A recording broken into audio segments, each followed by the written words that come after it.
할렐루야, 좋은 아침입니다. 오늘은 1월 4일 목요일입니다. 오늘도 말씀과 함께 새로운 한 날을 시작하시는 여러분들의 삶 가운데 넘치는 하나님의 은혜와 평강이 함께 하시길 기도하겠습니다.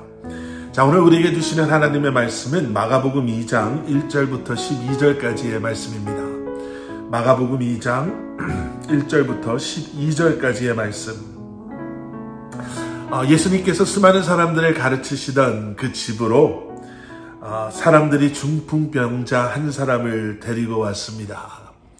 그런데 문제가 있었죠. 너무나 사람들이 그 집을 가득 메우고 둘러싸고 있어서 이 중풍병자가 누워있는 침상을 메고 왔던 그의 친구들이 이 중풍병자 환자를 예수님께 데려오지 못하는 거예요. 4절 말씀, 무리들 때문에 예수께 데려갈 수 없으므로. 자, 그래서 그들이 포기하고 돌아간 것이 아니라 어떻게 하면 예수님께 이 친구를 데리고 갈 수 있을까라는 생각에서 4절 후반부에 나오는 이런 행동을 합니다. 그 계신 곳에 지붕을 뜯어 구멍을 내고 중풍병자가 누운 상을 달아내리니. 물론 그 당시의 집은 지금 우리가 살고 있는 이 집의 구조랑 달라서 이것이 좀 쉬웠을 수 있습니다.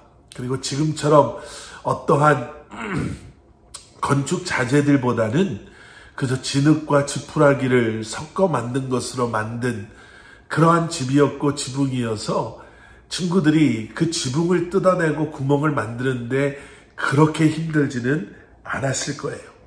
그런데 여러분 생각해 보세요.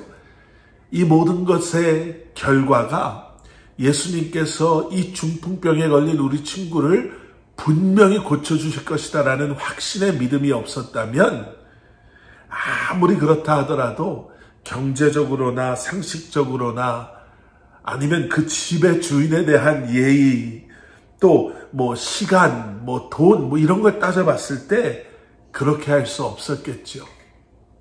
그래서 예수님께서는 5절에서 이렇게 말씀하시는 거예요. 예수께서 그들의 믿음을 보시고 중풍병자에게 이르시되 작은 자여 내 죄사함을 받았느니라 하시니. 예수님께서 그들의 믿음을 보신 거죠. 이 모든 것이 웨이스트가 아니다. 우리가 지금 헛수고하고 있는 게 아니다.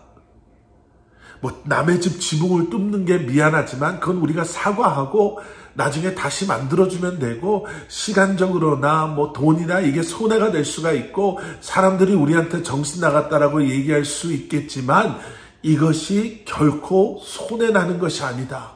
왜냐하면 이 중풍병에 걸린 우리 친구가 예수님만 만나면 예수님께서는 분명히 우리 친구를 치유해 주실 수 있는 분이시기에 바로 이 믿음이 이 중풍병자를 살린 거죠.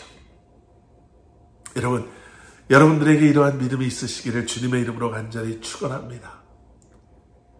그 어떠한 것과 비교할 수 없는 주님의 은혜와 사랑, 그 능력 앞에 모든 것을 내려놓으시고 쏟아부으셔도 하나도 아깝지 않은 여러분 그러한 믿음 다시 한번 회복하시고 소유하시기를 주님의 이름으로 간절히 축원합니다. 자, 그런데 이 모습을 바라보고 있었던 서기관들이요 마음속으로 생각한 거예요.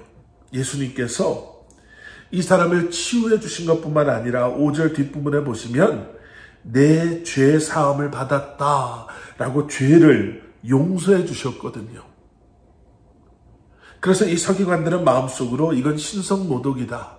아니 하나님만이 죄를 용서해 주실 수 있는데 이 예수라는 작자가 지금 무슨 말을 하고 있는가. 그것을 아신 예수님께서 모든 사람들 앞에서 이렇게 말씀하시죠. 9절 말씀입니다. 중풍병자에게 내 죄 사함을 받았느니라 하는 말과 일어나 내 상을 가지고 걸어가라 하는 말 중에 어느 것이 쉽겠느냐.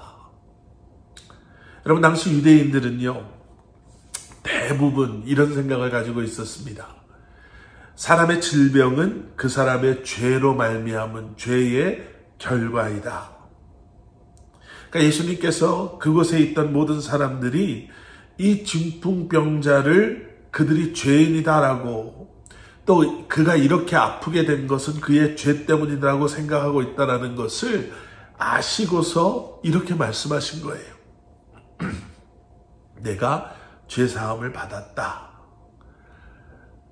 여러분, 예수님께서 말씀하시는 것처럼요, 죄사함을 받았다라는 말과 내 상을 가지고 걸어가라 하는 말 중에 어느 것이 더 쉬울까요? 물론 우리에게는 죄를 용서할 수 있는 능력이 없기 때문에 죄사함을 받았다라는 게 힘들겠지만, 여러분 생각해 보세요. 죄사함을 받았다라는 것은 겉으로 드러나지 않는 것입니다. 그런가 보다, 그렇게 됐나 보다 라고 생각만 할 수 있지, 누구도 무언가를 근거로 해서 아니 이 사람 죄사함 못 받았습니다 라고 뭐라 그럴까요? 따질 수 없는, 말로만 따진다면 그렇게 힘들지 않은 것입니다. 그와 반대로 내 상을 가지고 걸어가라. 중풍병자였던 사람에게 내 상을 가지고 걸어가라. 이것은요, 그렇게 하지 못하면 실현되지 않은 것이 너무나도 분명하게 드러나 보여지는 그러한 말씀이죠. 당연히 더 어렵다라고 따진다면 내 상을 가지고 걸어가라입니다. 예수님께서는 10절에서 이렇게 말씀하시죠. 그러나 인자가 땅에서 죄를 사하는 권세가 있는 줄을 너희로 알게 하려 하노라. 보세요. 상대적으로 더 어려운 것, 그들 눈앞에서 부인할 수 없는 중풍병자가 이제는 몸이 깨끗해져서 자신을 싣고 왔던 상을 들고 나가는 그 부인할 수 없는 현실 속에서 예수님께서는 이 모든 게 치유가 실현되었음을 보여주심으로 말미암아 죄 사함을 받았다라는 이 말씀 역시도 사실임을, 그와 동시에 예수님께는 중풍병자를 살릴 수 있는 능력도, 죄를 사하여 주실 수 있는 권위도 있으심을 마음속으로 부인하고 있었던 사람들에게조차도 보여주시고 계시는 것이죠.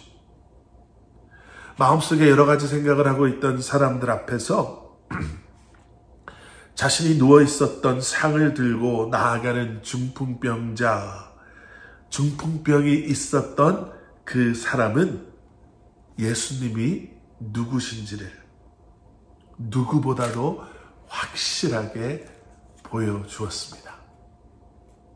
예수님은 우리의 아픔을 치유해 주실 수 있는, 또 우리의 죄와 사망의 문제를 이미 다 해결해 주신 살아계신 하나님, 우리의 구주이심을 여러분들 믿으심으로 오늘도 주님과 함께 동행하시며 승리하시는 삶을 살아가시는 여러분들 되시기를 주님의 이름으로 간절히 축원합니다. 함께 기도하시겠습니다. 사랑의 아버지 하나님, 이제 주님의 능력과 그 사랑과 은혜 안에 거하며 다시 한번 이 세상 속에서 살아계신 우리 주님을 증거하며 그 능력이, 그 권위가 이제는 우리의 삶을 통해 세상 속에서 살아계신 예수 그리스도를, 그 십자가의 은혜와 사랑을 증거하며 살아가게 하여 주시옵소서. 예수 그리스도 이름 받들어 간절히 기도드렸사옵나이다. 아멘.